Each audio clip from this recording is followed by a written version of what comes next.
Welcome to the Business Authors Show, where authors and books bring you insight in the many facets of the business world.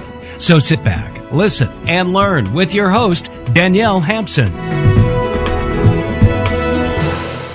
Are you out of work? Are you contemplating starting your own business? Do you know what career path you wish to take? Welcome to the Business Authors Show.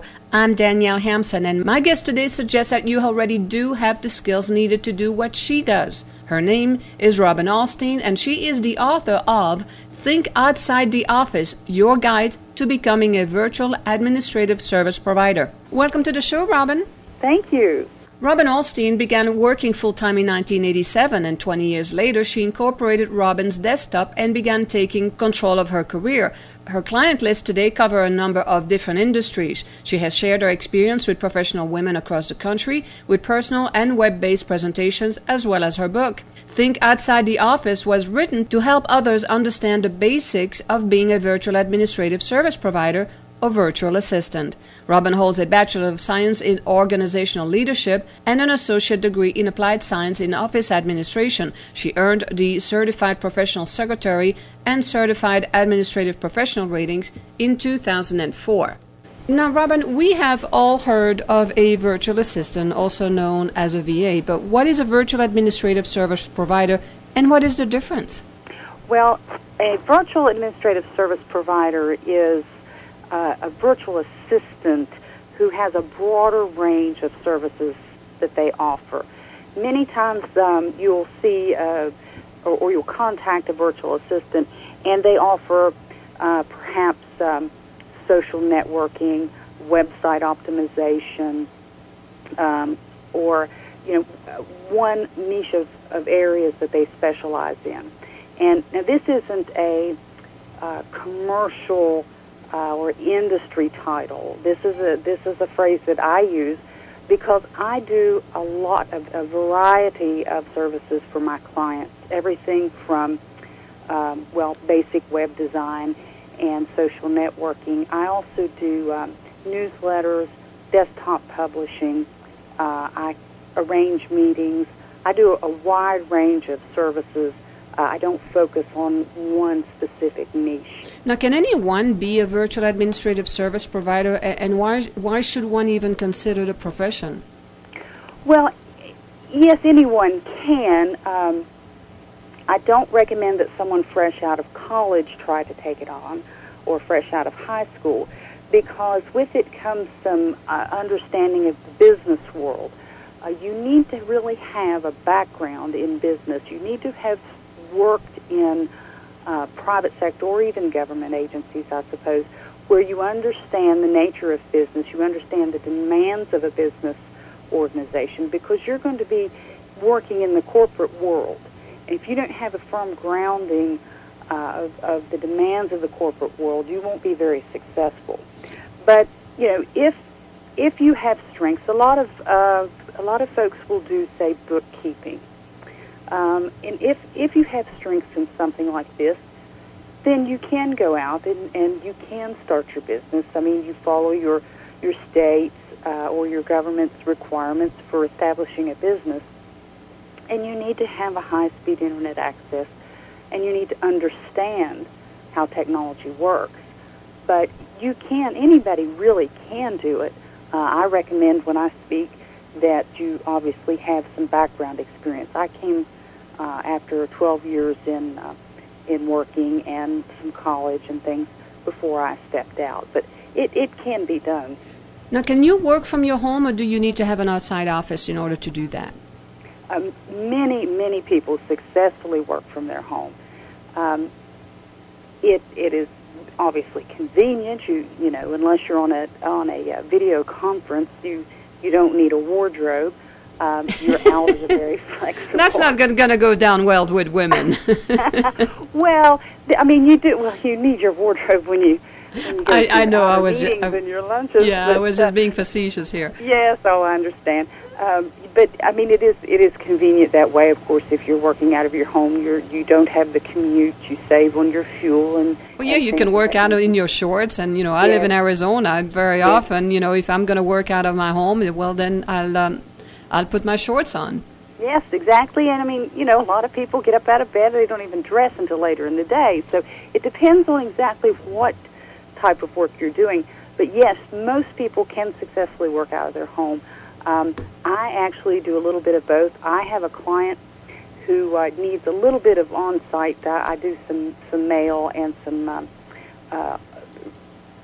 meeting arrangements for this particular client. So I do have a location that's outside of my home that I do go to on occasion when I need to. But most of my work is done from my home. I do have, of course, in the U.S. we have strict tax rules. There's only certain things you can do. You have to set aside your space. You're not supposed to have any personal business in the area that you have your tax-paying company. So, you know, I have a room set off. It's not very big. It doesn't have to be very big. I have my computer. I have a printer and my internet, video cable, Skype phone. So, you know, I can do all of my work right here. Now, let's talk for a second about the licensing and certification. And yes. I presume that all of that, the requirements of that, is that going to vary from state to state? For business establishment, there's going to be some. Some people who live in gated communities or housing complexes may have an HOA requirement. Yes, exactly. Some areas may have local government, you know, requirements for tax payments and things like that. But most of the time, you're going to get your federal business identification from the federal government, and then you're going to follow whatever the rules are in your state for incorporation. But as far as certifications, at this point, there is no industry-required certification for a virtual assistant or virtual administrative service provider. There are legitimate organizations that do offer some training and their own brand of certification. These trainings and certifications are still evolving, so there's not one set standard such as you might have for a public accountant. Technology has made it possible to work remotely via computers, yes. Thank God. Yes. What type of work lends itself very well to be done remotely or virtually, as you call it? Well, really, just about anything. In the May edition of Inc. magazine, the staff of Inc. magazine took their work, their article in that issue. They had decided to try working, you know, off-site, and they were able to do most everything. As long as, I mean, with video conferencing reasonable now, and so many different programs available for sharing documents online during conferences. You can do just about anything from home that you would at the office. There are even some virtual assistants who do customer service for larger companies, so they're answering the telephones. It's very similar to when you call your insurance company and you are transferred to an offshore person, right, answering the phone. So really, you can do just about anything. Well, obviously, to do all of that, you need computer software. So let's go there a little bit. What type of computer software typically is needed in order to perform this type of work? And I understand it also varies with the type of services that you are going to offer. But yes. What are your basic software, the basic programs that you will need no matter what on your computer? Well, you're going to need, obviously, an up-to-date operating system. That goes without saying. Most businesses still today have adopted the Microsoft Office suite, so it is best to start with it. However, can be very costly. There is a program called Open Office. Mm-hmm. It is freeware. It does work much better now than it did when it first started in compatibility with Microsoft Office. Let's stop there for just a second, Robin. Yes. Freeware versus not free. Mm-hmm. I mean, I believe that freeware is very nice for anything when you kind of hobby related, something that is not necessarily professionally oriented. But when you get into a professional situation, like the services that you're offering, am I wrong to assume that the freeware really not going to cut it at the end of the day, that you need to really upgrade to the paid software in order to increase your capability? I think it is probably true that you would need to eventually move into the paid software programs to reach more clients. Right. But there are some challenges coming out. Google has its own Office apps now, and they've recently come out with a new version of it. There are a lot of small business owners who use these apps instead. It depends on who you're targeting, and how tech savvy those potential clients are going to be for you. The freeware can get you a long way. What it may restrict you to is, a limited number of tech-savvy business owners who understand how the freeware works. Mm-hmm. Most people are learning the software programs through an employer. So, and the larger companies are still using the bigger names, the Microsoft products and things of that nature. But there's a lot a person can do starting out, and really my book is really just the instigator to help people, get started who may want to consider this type of work. And so, for someone who is not ready to make the big jump and leaving their 9-to-5 job, but wants to start something in the evenings, but doesn't have the money to invest in, all of the technologies and all of the high-dollar programs, starting with the free programs is an excellent way to get started, to build your clientele. But it's coming around. There's, with the changes and things that are happening, and they're happening so fast, it's the Googles and the Microsofts are battling it out, and it's very interesting to watch.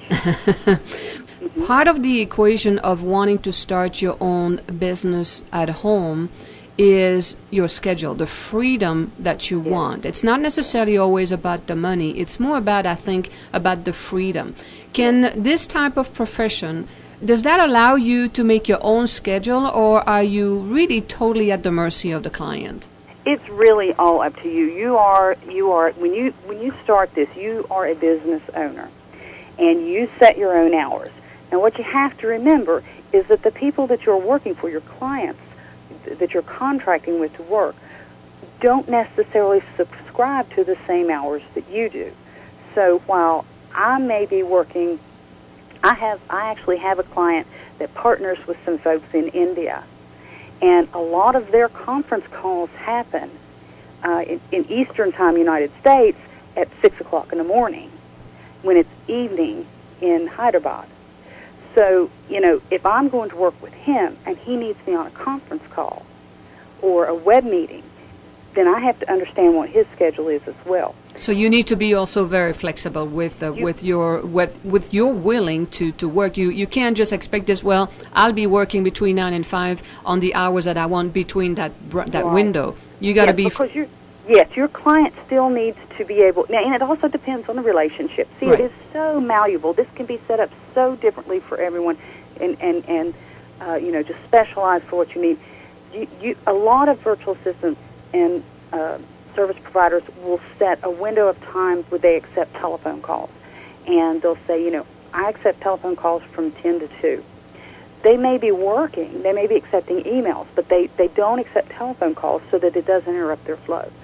Or if you have, there's a new emerging niche for VAs for working with book authors. And you may dictate, and of course now, today, you can dictate an audio file and email it, So you may dictate, and you may send that file to me. If, let's say I'm a new mom and I've got a colicky baby that's up at 10 o'clock at night and 2 o'clock in the morning, I could be working on that while I'm awake. Because for you, in this example, the author, you just want the finished product. It doesn't have to be between 9 and 5. Right. So the field is it's wide open. It really is. Now, let's talk to another. Let's go on to another subject right now. I realize that the market will vary from one city to another, but can you give us a price range of what someone can expect to earn doing this? Well, again, it's going to depend on what your offerings are, but I don't recommend anyone start less than $20 an hour. I think that's the absolute bottom entry level. I know that there are people out there who bid on projects and things and will go a lot lower, but you are still a business owner and you have business expenses, even though this is a contract. I'm not an employee of someone. I'm a contract business with them. I still have overhead. I still have to cover that, and I still deserve a paycheck because, if I'm going to do it, it's going to be my livelihood. Sure. But a lot of people starting out hesitate to set that dollar amount, and it's just an insecurity. We all do it. But you can really expect to demand based on your skills, and of course sometimes you're going to have to prove your skills. Right. Anywhere from $20 up to $60, $70. I mean, if all I'm doing is logo design, that's some heavily expensive software. Right.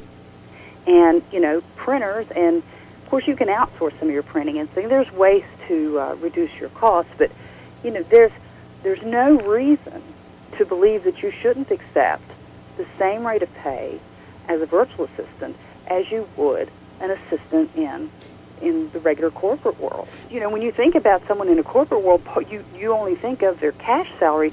You forget what's on the backside of that, which is their bonuses and their insurances and their retirement and things like which you have to take care of yourself when you're a contract employee. Right. Robin, since we are talking about money, let's go to the payment processing. Now, we are way beyond just the good old check in the mail, aren't we, with technology today? Yes. Probably the most popular is PayPal because the virtual assistant or administrative service provider can set the account, and at this point, you, as my client, do not have to have a PayPal account in order to make payment to me. There are several other ways. Of course, QuickBooks, which is a bookkeeping program, offers a method to direct invoice and receive payment online. I recommend that unless you're just working with people in your immediate area to require some type of electronic deposit, because if you are given a bad check from someone out of state, you have to decide whether it's worth going and fighting, to get payment on that bad check for someone out of state. So if you're working virtually with, across state lines, across government lines, or country lines, you want some form of electronic deposit so that you're guaranteed that you're going to receive your money. That's all great information. One last question before we go, Robin. Where can we find your book? Oh, my book is Think Outside the Office, Your Guide to Becoming a Virtual Administrative Service Provider. It's available through Outskirts Press. That's who published it. It's also available on Amazon and Books A Million. Do you have the website, any website address other than the Amazon? Everybody knows that one that you want to share? Well, it would be outskirtspress.com / Think Outside the Office. What about your own website?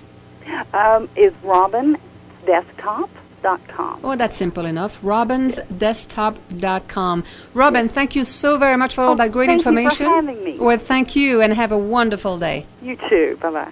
As you know, many people are out of work right now and are struggling trying to figure out what to do next. This may just be a good solution for you, so think about it, as the odds are that you do have the knowledge that you can indeed do this. If you have a job and sometimes think of quitting your day job but didn't know your options, this book is for you.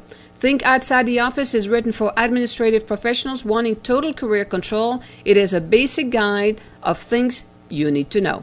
All right, we are done with today's show, and remember always that no matter how successful you are in your profession or your business, well, there is always room for improvement, so I invite you to come back next time to discover another great book that can help you further enhance your business skills. In the meantime, to find more books, visit theauthorshowbookclub.com. That website again is theauthorshowbookclub.com. And by the way, The Author Show can also be found on Facebook. Do a simple search for The Author Show and you'll find us there. And further leveraging technology, we are now also available at bookmarketing.ning.com, or you can also reach that by going to theauthorsmarketingpowerhouse.com. Again, that website, theauthorsmarketingpowerhouse.com. powerhouse.com. Check these spaces as many of our show guests and their books are featured right there. I'm Danielle Hampson. Please join me next time with another great author and book on the Business Author Show. Thank you for listening, and tune in next time for another great book on the Business Author Show. To find out more about the show, visit thebusinessauthorsshow.com. That's thebusinessauthorsshow.com.